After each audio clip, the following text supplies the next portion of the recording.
What if your progress didn't just depend on how hard you train, but on what you do when you're not training? Because rest days are often misunderstood. They're seen as time off, a break from effort. But in reality, they're when your body adapts, repairs, and becomes stronger.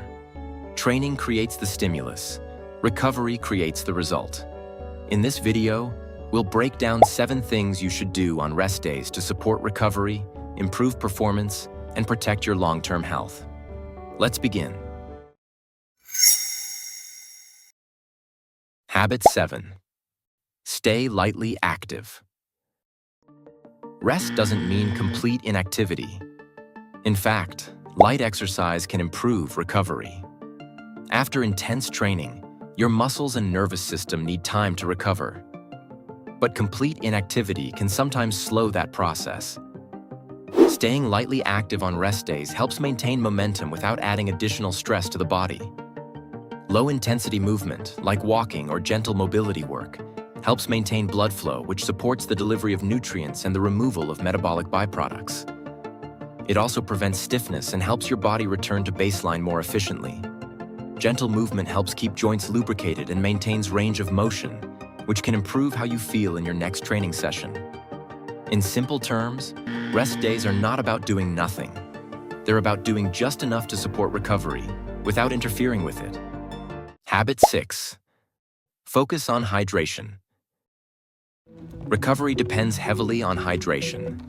After training, your body continues to repair tissue, regulate temperature, and restore internal balance. All of these processes rely on adequate fluid levels. Water is involved in circulation, which means it helps transport nutrients to muscles and remove waste products generated during exercise. Even mild dehydration can affect energy levels and slow down recovery processes. This can carry over into your next training session. Another important factor is that thirst is not always a reliable signal. By the time you feel thirsty, you may already be slightly dehydrated. That's why consistent fluid intake throughout the day is more effective than trying to compensate later. What matters most is not just how much you drink, but how consistently you maintain hydration. Because over time, even small deficits can affect how well your body recovers and performs.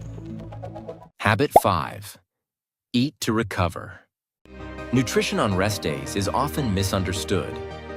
Many people instinctively eat less because they're not training. But recovery is still an active process, and it requires energy. Rest days are not a time to undereat. They're a time to support recovery through nutrition. Your body is still repairing tissue, restoring glycogen, and adapting to previous training. Protein intake supports muscle repair. Without adequate protein, recovery becomes less efficient, and the adaptations from training are reduced. Carbohydrates, on the other hand, help replenish energy stores. And micronutrients support overall recovery processes. Undereating on rest days can signal the body to conserve energy, which may slow down recovery and reduce overall energy availability. What matters most is not eating more or less, but eating appropriately. Supporting your body based on what it needs, not just on whether you train that day. Habit 4. Reduce stress. Recovery is not just physical, it's also neurological. Work, constant stimulation, lack of downtime. All of these contribute to your overall stress load. If stress remains high, your body stays in a state of activation. This can interfere with recovery, even if you're not training. One of the main drivers here is the nervous system. When stress is elevated, the body remains in a more alert state, prioritizing immediate demands over long-term repair. This can interfere with processes like muscle recovery, hormone regulation, and energy restoration. Rest days are an opportunity to create space for recovery, not just by doing less, but by lowering overall stress levels. This might mean slowing down, spending time outdoors, or simply stepping away from constant stimulation. Over time, these small reductions in stress can significantly improve how well your body recovers between sessions. Recovery doesn't only depend on what you do. It depends on what you allow your body to come back from. Habit 3. Prioritize sleep. Sleep is where most recovery actually happens. During sleep, the body repairs tissue, regulates hormones, and restores energy systems. This is also when growth and repair signals are most active. If sleep is compromised, recovery is limited, regardless of how well you train. Sleep also plays a key role in regulating the nervous system. After periods of stress or intense training, the body needs to shift out of a high alert state. Sleep is one of the primary ways this reset happens. Without it, the body can remain in a more activated state, which interferes with both physical and mental recovery. There's also a direct impact on performance. Poor sleep affects coordination, reaction time, and overall energy levels. Even small reductions in sleep quality can carry over into the next training session. Rest days are a chance to improve sleep quality, not just by sleeping more, but by creating better conditions for deep, restorative sleep. Because over time, sleep quality has a direct impact on performance, energy, and long-term health. Habit 2. Reduce digital stimulation. Rest days are not just about physical recovery. They're also an opportunity to reduce mental load.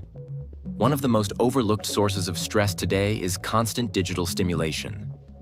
Notifications, social media, continuous input. These keep your brain in a state of low-level activation throughout the day. Even if you're not training, your system is still processing, reacting, and staying on. This makes it harder for the body to fully shift into a restorative state. Reducing digital input, even for short periods, can help your nervous system slow down. It creates space for your mind to reset and for your body to move out of a constant reactive mode. This doesn't require anything extreme.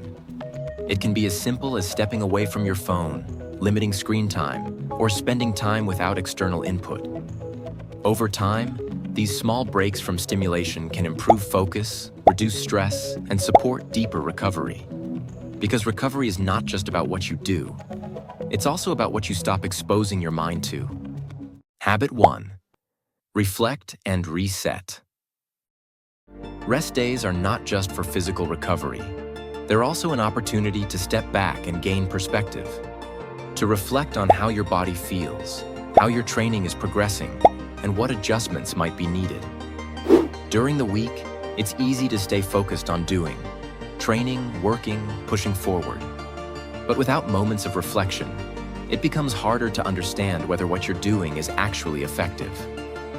Reflecting allows you to reconnect with how your body is responding.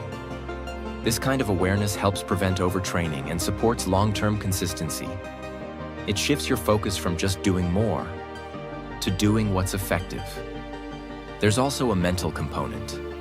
Constant output without pause can lead to fatigue, not just physically, but cognitively. Resetting allows your mind to recover, which supports focus, clarity, and decision-making. Progress is not just about doing more. It's about doing what works and adjusting when it doesn't. Rest days are not a break from progress. They are part of it. They allow your body to repair, adapt, and come back stronger. The habits we've covered are simple, but over time, they determine how well your body recovers and how well it performs. Because training is only one side of the equation, recovery completes it. If this helped, consider subscribing to Health in 7 for more simple, science-based habits. And I'll see you in the next video.